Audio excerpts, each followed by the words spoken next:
Hello all, welcome back. ಇವತ್ತು ನಾವು financial and legal literacy ಮಾಡೆಲನ್ನು ಮಲ್ಟಿಪಲ್ ಚಾಯ್ಸ್ ಕ್ವಶನ್ ಬಗ್ಗೆ ತಿಳ್ಕೊಳ್ಳೋಣ. ಅದರಲ್ಲಿ ಮೊದಲನೇ lesson introduction to money management. ಮೊದಲನೇ question, financial literacy is understanding the way money is dash.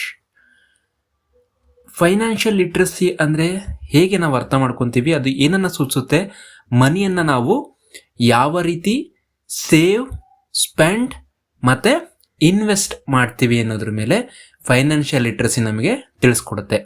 ಇದಕ್ಕೆ ಸರಿಯಾದ ಉತ್ತರ ಆಪ್ಷನ್ ಡಿ.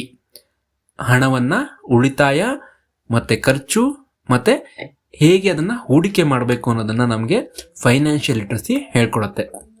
ಎರಡನೇದು, costly things that are not essential for our survival R dash. ನಮ್ಮ ಉಳಿಯುವಿಕೆಗೆ ಎಸೆನ್ಷಿಯಲ್ ಅಲ್ಲದೆ ಇರುವಂತಹ ವಸ್ತುಗಳನ್ನು ನಾವು ಏನಂತ ಕರಿತೀವಿ? ಆಪ್ಷನ್ ಸಿ, ಲಕ್ಸುರೀಸ್ ಅಂತ ಕರಿತೀವಿ. ಮೂರನೇದು, things that are needed for survival R dash. ನಮ್ಮ ಉಳಿಯುವಿಕೆಗೆ ಬೇಕೇ ಬೇಕಾದಂತಹ ಅಗತ್ಯ ವಸ್ತುಗಳಿಗೆ ನಾವು ಏನಂತ ಕರಿತೀವಿ? ಆಪ್ಷನ್ ಬಿ, ನೀಡ್ಸ್ ಅಂತ ಕರಿತೀವಿ. ನಾಲ್ಕನೇ question, Sunita earns ₹10,000 every month. After setting monthly budget amount, she is able to save 2,000 every month. She will use this money in case of dash. Sunita ತಿಂಗಳಿಗೆ 10,000 ಗಳಿಸ್ತಾಳೆ. ಎಲ್ಲ ಹಣವನ್ನು ಸ್ಪೆಂಡ್ ಮಾಡಿದ ಮೇಲೆ ಅವಳ ಉಳಿತಾಯ ಎಷ್ಟಾಗುತ್ತೆ ಅಂದರೆ ₹2,000 ಆಗುತ್ತೆ. ಸೊ ಇದನ್ನು ಅವಳು ಯಾವಾಗ ಬಳಸ್ತಾಳೆ? Option A, emergencies. ಐದನೇ question, Gopi spent his salary on movies, groceries, house rent and clothes. Where can he reduce his expenses to save some money? Gopi ತನ್ನ ಸ್ಯಾಲರಿಯಲ್ಲಿ ಮೂವೀಸ್ಗೆ ಮತ್ತು ಗ್ರೋಸರೀಸ್, ಮನೆ ಬಾಡಿಗೆ ಮತ್ತು ಬಟ್ಟೆಗಳಿಗಾಗಿ ಖರ್ಚು ಮಾಡ್ತಿದ್ದಾನೆ. ಇದಿಷ್ಟರಲ್ಲಿ ಅವನು ಎಲ್ಲಿ ಹಣವನ್ನು ಉಳಿತಾಯ ಮಾಡ್ಬೋದು, ಅಂದರೆ ಖರ್ಚನ್ನು ಎಲ್ಲಿ ಕಮ್ಮಿ ಮಾಡ್ಬೋದು? Option C, movies. ಯಾಕೆಂದರೆ ಗ್ರೋಸರೀಸ್, ಹೌಸ್ ರೆಂಟ್, ಕ್ಲಾಸ್ ಏನಿದೆ ನೀಡ್ ಆಗಿದೆ. ಸೊ ನೀಡ್ಗೆ ನಾವು ಖರ್ಚು ಮಾಡಲೇಬೇಕಾಗತ್ತೆ. ಎಲ್ಲಿ ಉಳಿತಾಯ ಮಾಡ್ಬೋದು? ಮೂವೀಸ್ಗೆ ಖರ್ಚು ಮಾಡೋದ್ರಲ್ಲಿ ಉಳಿತಾಯ ಅವನು ಮಾಡ್ಬೋದು. Next lesson, basics of banking. ಆರನೇ question, all financial activity can be done through a dash. ನಮ್ಮ ಎಲ್ಲ ಫೈನಾನ್ಷಿಯಲ್ ಆಕ್ಟಿವಿಟೀಸ್ಗಳು ಯಾವುದರ ಮುಖಾಂತರ ನಡೆಯುತ್ತೆ? Option A, bank. ಬ್ಯಾಂಕ್ ಮುಖಾಂತರ ಎಲ್ಲ ಫೈನಾನ್ಷಿಯಲ್ ಆಕ್ಟಿವಿಟೀಸ್ಗಳು ನಡೆಯುತ್ತವೆ. ಏಳನೇ question, institution licensed by the government to keep money safe is dash. ಗೌರ್ಮೆಂಟಿಂದ ಲೈಸೆನ್ಸ್ ಹೊಂದಿದಂತಹ ಇನ್ಸ್ಟಿಟ್ಯೂಷನ್ ನಮ್ಮ ಹಣವನ್ನು ಸೇಫ್ ಮಾಡಲಿಕ್ಕೆ ಇರುವಂಥ ಇನ್ಸ್ಟಿಟ್ಯೂಷನ್ಗೆ ನಾವು ಏನಂತ ಕರಿತೀವಿ? ಆಪ್ಷನ್ ಬಿ, ಬ್ಯಾಂಕ್ ಅಂತ ಕರಿತೀವಿ. ಎಂಟನೇ question, when a person deposit a fixed sum of money every over a fixed period of time, it is a dash account. ಒಬ್ಬ ವ್ಯಕ್ತಿ ಒಂದು ಫಿಕ್ಸ್ಡ್ ಅಮೌಂಟನ್ನು ಫಿಕ್ಸ್ಡ್ ಟೈಮ್ಗೆ ಪುನಃ ಅದನ್ನು ಡೆಪಾಸಿಟ್ ಮಾಡ್ತಾ ಇದ್ರೆ ಅದು ಯಾವ ರೀತಿಯ ಅಕೌಂಟ್ ಆಗಿದೆ? Option A, recurring deposit. Next 9ನೇ question, Arya has joined a new company. They want him to open a dash so that they can credit his salary. Arya ಅನ್ನೋನು ಹೊಸ ಕಂಪ್ನಿಗೆ ಜಾಯಿನ್ ಆಗಿದ್ದಾನೆ. ಆ ಕಂಪ್ನಿಯವರು ಅವನಿಗೆ ಒಂದು ಅಕೌಂಟ್ ಓಪನ್ ಮಾಡೋದಕ್ಕೆ ಹೇಳಿದ್ದಾರೆ ಬ್ಯಾಂಕಲ್ಲಿ. ಯಾವ ರೀತಿಯ ಅಕೌಂಟನ್ನು ಅವನು ಓಪನ್ ಮಾಡಬೇಕು? Option C, salary account.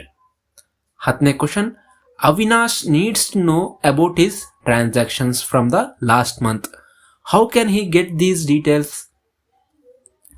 ಅವಿನಾಶ್ಗೆ ತನ್ನ ಹಳೆಯ ತಿಂಗಳಿನ ಟ್ರಾನ್ಸಾಕ್ಷನ್ಸ್ ಬಗ್ಗೆ ತಿಳ್ಕೋಬೇಕಾಗಿದೆ. ಅವನು ಇದನ್ನು ಯಾವ ರೀತಿ ತಿಳ್ಕೋಬೋದು? ಆಪ್ಷನ್ ಎ, ಪಾಸ್ಬುಕ್ ಮುಖಾಂತರ ಅವನು ಹೋದ ತಿಂಗಳಲ್ಲಿ ಅವನು ಟ್ರಾನ್ಸಾಕ್ಟ್ ಮಾಡಿರೋದ್ರ ಬಗ್ಗೆ ತಿಳ್ಕೊಬೋದು. Next lesson, online banking and digital transactions. 11ನೇ question, online banking is also called dash. Online ಬ್ಯಾಂಕಿಂಗ್ಗೆ ನಾವು ಹೀಗೂ ಕರಿತೀವಿ, ಏನದು? Option C, net banking. 12ನೇದು, what can you do with online banking. Online ಬ್ಯಾಂಕಿಂಗಲ್ಲಿ ನಾವು ಏನೇನು ಮಾಡಬಹುದು? Option D, all of these. Send money to someone, open a bank account, get details of all the transactions. Online banking ಮೂಲಕ ನಾವು ಇನ್ನೊಬ್ಬರಿಗೆ ಹಣವನ್ನು ಕಳಿಸ್ಬೋದು, ಅಕೌಂಟನ್ನು ಓಪನ್ ಮಾಡ್ಬೋದು, ಮತ್ತು ನಮ್ಮ ಟ್ರಾನ್ಸಾಕ್ಷನ್ಗಳ ಬಗ್ಗೆ ಕೂಡ ಅದರಲ್ಲಿ ಮಾಹಿತಿಯನ್ನು ಪಡ್ಕೋಬೋದು. 13ನೇ question, Disha wants to repay her loan, how can she do it without going to the bank? Disha ತನ್ನ ಲೋನನ್ನು ಮರುಪಾವತಿ ಮಾಡಬೇಕಾಗಿದೆ. ಅವಳು ಬ್ಯಾಂಕಿಗೆ ಹೋಗದೆ ಯಾವ ರೀತಿ ಲೋನನ್ನು ಮರುಪಾವತಿ ಮಾಡ್ಬೋದು? Option A, online transfer. 14ನೇ question, Indu booked her railway ticket from the website and paid using online banking, what type of transaction is it? So Indu ಏನು ಮಾಡ್ತಾಳೆ, ರೈಲ್ವೆ ಟಿಕೆಟನ್ನು ಆನ್ಲೈನ್ ಮೂಲಕ ಪೇಮೆಂಟ್ ಮಾಡಿಬಿಟ್ಟು ಪಡ್ಕೊಂಡಿದ್ದಾಳೆ. ಸೊ ಹಾಗಾದರೆ ಇದನ್ನು ಯಾವ ರೀತಿ ಟ್ರಾನ್ಸಾಕ್ಷನ್ ಅಂತ ಕರಿತೀವಿ ನಾವು? Option B, digital transaction. 15ನೇ question, which of the following are ways to conduct a digital transaction? ನಾವು ಡಿಜಿಟಲ್ ಟ್ರಾನ್ಸಾಕ್ಷನ್ ಮಾಡಲಿಕ್ಕೆ ಇರುವಂತಹ ದಾರಿಗಳು ಯಾವುದ್ಯಾವುದು? Option D, all of the above. ಒಂದನೇದು ಡಿಜಿಟಲ್ ವಾಲೆಟ್, ಎರಡನೇದು UPI ಪೇಮೆಂಟ್, ಕ್ರೆಡಿಟ್ ಕಾರ್ಡ್. ಇವು ಮೂರು ಕೂಡ ನಾವು ಡಿಜಿಟಲ್ ಟ್ರಾನ್ಸಾಕ್ಷನ್ ಅಂತ ಹೇಳ್ಬೋದು. Next lesson, mobile banking apps. 16ನೇ question, net banking is done on computer through a dash. So computer ನಾವು ನೆಟ್ ಬ್ಯಾಂಕಿಂಗ್ ಮಾಡಬೇಕಾದ್ರೆ ಯಾವುದರ ಮೂಲಕ ಮಾಡ್ತೀವಿ? Option D, bank website. ನಾವು ಬ್ಯಾಂಕ್ ವೆಬ್ಸೈಟ್ ಮೂಲಕ ನಾವು ನೆಟ್ ಬ್ಯಾಂಕಿಂಗನ್ನು ಮಾಡಬಹುದು. 17ನೇ question, we can use dash to do mobile banking on smartphone. ನಮ್ಮ ಬಳಿ ಇರುವಂಥ ಸ್ಮಾರ್ಟ್ಫೋನ್ ಮೂಲಕ ಮೊಬೈಲ್ ಬ್ಯಾಂಕಿಂಗ್ ಮಾಡಬೇಕು ಅಂದರೆ ನಾವು ಏನನ್ನು ಯೂಸ್ ಮಾಡಬೇಕಾಗತ್ತೆ? Option B, mobile banking app. 18ನೇ question, what can we use net banking for? ನಾವು ನೆಟ್ ಬ್ಯಾಂಕಿಂಗ್ನ ಯಾವುದಕ್ಕೋಸ್ಕರ ಬಳಸ್ತೀವಿ? Option D, all of the above, checking bank statement, transferring funds, paying bills. ಇವು ಮೂರಕ್ಕೂ ಕೂಡ ನಾವು ನೆಟ್ ಬ್ಯಾಂಕಿಂಗ್ನ ಉಪಯೋಗ ಮಾಡ್ಕೋಬಹುದು. 19ನೇ question, Jaya used her friends laptop to log in to her bank account, what should she do before giving the laptop back? Jaya ಏನು ಮಾಡ್ತಾಳೆ, ತನ್ನ ಫ್ರೆಂಡಿನ ಲ್ಯಾಪ್ಟಾಪಲ್ಲಿ ತನ್ನ ಬ್ಯಾಂಕ್ ಅಕೌಂಟನ್ನು ಓಪನ್ ಮಾಡ್ಕೊತಾಳೆ. ಸೊ ಆ ಲ್ಯಾಪ್ಟಾಪನ್ನು ರಿಟರ್ನ್ ಕೊಡಬೇಕಾದ್ರೆ ಅವಳು ಯಾವ ಕೆಲಸವನ್ನು ಮಾಡಿರಬೇಕು? Option C, logout offer bank account. ಆ ಲ್ಯಾಪ್ಟಾಪಲ್ಲಿ ಏನು ತನ್ನ ಬ್ಯಾಂಕ್ ಅಕೌಂಟ್ನ ಲಾಗಿನ್ ಮಾಡಿದ್ಲು ಅದನ್ನು ಲಾಗೌಟ್ ಮಾಡಿ ವಾಪಸ್ ನೀಡಬೇಕು, ಇಲ್ಲ ಅಂದರೆ ಮಿಸ್ಯೂಸ್ ಆಗೋ ಚಾನ್ಸಸ್ ಇರುತ್ತೆ. 20ನೇ question, Pragati downloaded the bank app on her mobile, what should she not share with anyone? Pragati ಒಂದು ಬ್ಯಾಂಕ್ ಆ್ಯಪನ್ನು ಓಪನ್ ಮಾಡ್ಕೊಂಡಿದ್ದಾಳೆ. ಅದರಲ್ಲಿರುವ ಯಾವ ಇನ್ಫಾರ್ಮೇಷನನ್ನು ಅವಳು ಯಾರಿಗೂ ಶೇರ್ ಮಾಡಬಾರ್ದು? Option D, all of these, password, MPIN, OTP. ಇವು ಮೂರೇನಿದೆ ಇವನ್ನ ಯಾವತ್ತೂ ಇನ್ನೊಬ್ಬರ ಜೊತೆಗೆ ಶೇರ್ ಮಾಡ್ಕೋಬಾರ್ದು. Next lesson, online payments. 21ನೇ question, what is an easy and quick way to make a online payment? So ಈ ಕೊಟ್ಟಿರೋದ್ರಲ್ಲಿ ಯಾವುದರ ಮೂಲಕ ಆನ್ಲೈನ್ ಪೇಮೆಂಟನ್ನು ನಾವು ಮಾಡಬಹುದು? Option A, digital wallets. Digital wallets ಅಂದರೆ ನಮ್ಮ ಫೋನ್ಪೇ, ಗೂಗಲ್ ಪೇ ಈ ರೀತಿ ಯಾವುದನ್ನು ಯೂಸ್ ಮಾಡ್ತೀವಲ್ಲ ಇವೆಲ್ಲ ಡಿಜಿಟಲ್ ವಾಲೆಟ್ಸ್ ಆಗಿದೆ. 22ನೇ question, which among these is not a digital wallet? ಇಲ್ಲಿ ಕೊಟ್ಟಿರೋದ್ರಲ್ಲಿ ಯಾವುದು ಡಿಜಿಟಲ್ ವಾಲೆಟ್ ಅಲ್ಲ? Option D, Internet explorer.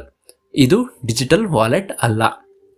23ನೇ question, a dash is a square, black and white code that you can scan with a camera and use. Black ಮತ್ತು white code ಹೊಂದಿರುವಂತಹ square symbol, ಅದನ್ನು ನಾವು camera ಮೂಲಕ scan ಮಾಡಿ ಅದನ್ನು ಉಪಯೋಗಿಸ್ಕೊಳ್ತೀವಿ. ಅದನ್ನು ನಾವು ಏನಂತ ಕರಿತೀವಿ? Option A, QR code. 24ನೇ question, on a bank holiday which of these method cannot be used by Shahab for money transfer? ಬ್ಯಾಂಕಿಗೆ ರಜೆ ಇದ್ದಿನ ಇಲ್ಲಿ ಕೊಟ್ಟಿರೋದ್ರಲ್ಲಿ ಯಾವುದನ್ನು ಶಹಾಬ್ ಮನಿ ಟ್ರಾನ್ಸ್ಫರ್ಗೆ ಯೂಸ್ ಮಾಡೋಕ್ಕಾಗಲ್ಲ? Option C, deposit at the bank branch. ನೀವು ಬ್ಯಾಂಕ್ ಬ್ರಾಂಚಿಗೆ ಹೋಗಿ ಹಣವನ್ನು ಡೆಪಾಸಿಟ್ ಮಾಡಬೇಕು ಅಂದ್ರೆ ಅದು ವರ್ಕಿಂಗ್ ಡೇ ಆಗಿರಬೇಕು, ಹಾಲಿಡೇ ದಿವಸ ಮಾಡೋಕ್ಕಾಗಲ್ಲ. ಸೊ ಹಾಲಿಡೇ ದಿವಸ ನೀವು ಯಾವುದನ್ನು ಯೂಸ್ ಮಾಡ್ಬೋದು? ಭೀಮ್ ಆ್ಯಪ್, ಗೂಗಲ್ ಪೇ, ಅಮೆಝಾನ್ ಪೇನನ್ನು ಹಾಲಿಡೇ ದಿನ ಕೂಡ ನೀವು ಯೂಸ್ ಮಾಡ್ಬೋದು. 25ನೇ question, Sam opened a new shop, which of these methods can he use to receive payments into his account? Sam ಒಂದು ಹೊಸ ಅಂಗಡಿಯನ್ನು ಓಪನ್ ಮಾಡಿದ್ದಾನೆ. ಯಾವ ಮೆಥಡನ್ನು ಯೂಸ್ ಮಾಡಿ ಅವನು ತನ್ನ ಶಾಪ್ಗೆ ಬರುವಂತಹ ಹಣವನ್ನು ರಿಸೀವ್ ಮಾಡ್ಕೋಬಹುದು. ಆಪ್ಷನ್ ಬಿ QR ಕೋಡನ್ನು ಯೂಸ್ ಮಾಡಿ ಅವನು ಹಣವನ್ನು ರಿಸೀವ್ ಮಾಡ್ಕೋಬಹುದು. Next lesson salary. 26ನೇ question, regular payment made by the employer to the employee is dash. Employer ಅಂದರೆ ಕೆಲಸ ಕೊಟ್ಟೋನು, ಎಂಪ್ಲಾಯಿ ಅಂದರೆ ಕೆಲಸ ಮಾಡುವವರು. ಸೊ ಎಂಪ್ಲಾಯರ್ ಪ್ರತಿ ತಿಂಗಳು ಎಂಪ್ಲಾಯಿಗೆ ಕೊಡುವಂಥ ಹಣವನ್ನು ನಾವು ಏನಂತ ಕರಿತೀವಿ? Option D salary. 27ನೇ question, deduction should be paid from the dash. So ನಾವು ಸ್ಯಾಲ್ರಿನ ತಗೊಂಡಾಗ ಅದರಲ್ಲಿ ಕೆಲವೊಂದಿಷ್ಟು ಹಣವನ್ನು ಡಿಡಕ್ಷನ್ ಮಾಡಿರ್ತಾರೆ. ಅದನ್ನು ಯಾವುದನ್ನ ಡಿಡಕ್ಷನ್ ಮಾಡ್ತಾರೆ? Option A gross salary. Gross ಸ್ಯಾಲರಿಯಿಂದ ಡಿಡಕ್ಷನನ್ನು ಮಾಡಿರ್ತಾರೆ. ಫಾರ್ ಎಕ್ಸಾಂಪಲ್ ESI, PF ಈ ರೀತಿ ಡಿಡಕ್ಷನ್ ಮಾಡಿರ್ತಾರೆ. 28ನೇದು, the government collects dash from the citizen. So government ತನ್ನ ಸಿಟಿಸನ್ನಿಂದ ಏನನ್ನ ಕಲೆಕ್ಟ್ ಮಾಡ್ಕೊಳ್ಳುತ್ತೆ? Option B tax. 29ನೇ question, Karthik has joined a new company. His salary is ₹3 lakhs per year. This is his dash salary. Karthik ಒಂದು ಹೊಸ ಕಂಪನಿಯನ್ನು ಜಾಯಿನ್ ಮಾಡಿದ್ದಾನೆ.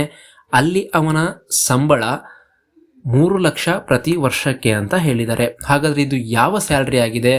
Option D gross salary. Gross salary ಅಂದರೆ ಎಲ್ಲ ಹಣವನ್ನು ಸೇರಿದ ಸ್ಯಾಲರಿ, ಅಂದರೆ ನಿಮ್ಮ ಡಿಡಕ್ಷನ್ಸ್ ಪ್ಲಸ್ ನಿಮ್ಮ ಕೈಗೆ ಸೇರುವಂಥ ನೆಟ್ ಸ್ಯಾಲರಿ ಇವೆರಡನ್ನು ಕೂಡಿಸಿದಾಗ ಸಿಗೋದೆ ಗ್ರಾಸ್ ಸ್ಯಾಲರಿ. 30ನೇ question, Simons company calculated the income tax and paid on behalf of him. This is called dash. Simons work ಮಾಡ್ತಿರೋ ಕಂಪನಿ ಅವನ ಪರವಾಗಿ ಇನ್ಕಮ್ ಟ್ಯಾಕ್ಸನ್ನು ಕ್ಯಾಲ್ಕುಲೇಟ್ ಮಾಡಿಬಿಟ್ಟು ಪೇಮೆಂಟ್ ಮಾಡಿದೆ. ಸೊ ಇದನ್ನು ನಾವು ಏನಂತ ಕರಿತೀವಿ? Option C TDS. So financial and legal ಲಿಟ್ರಸಿಯಲ್ಲಿ ಇನ್ನೂ ಕೆಲವೊಂದಿಷ್ಟು ಕ್ವಶನ್ಗಳಿವೆ, ಅವನ್ನ ಮುಂದಿನ ಭಾಗದಲ್ಲಿ ತಿಳ್ಕೊಳ್ಳೋಣ. ಅಲ್ಲಿವರೆಗೂ ಆಲ್ವೇಸ್ ಲರ್ನ್.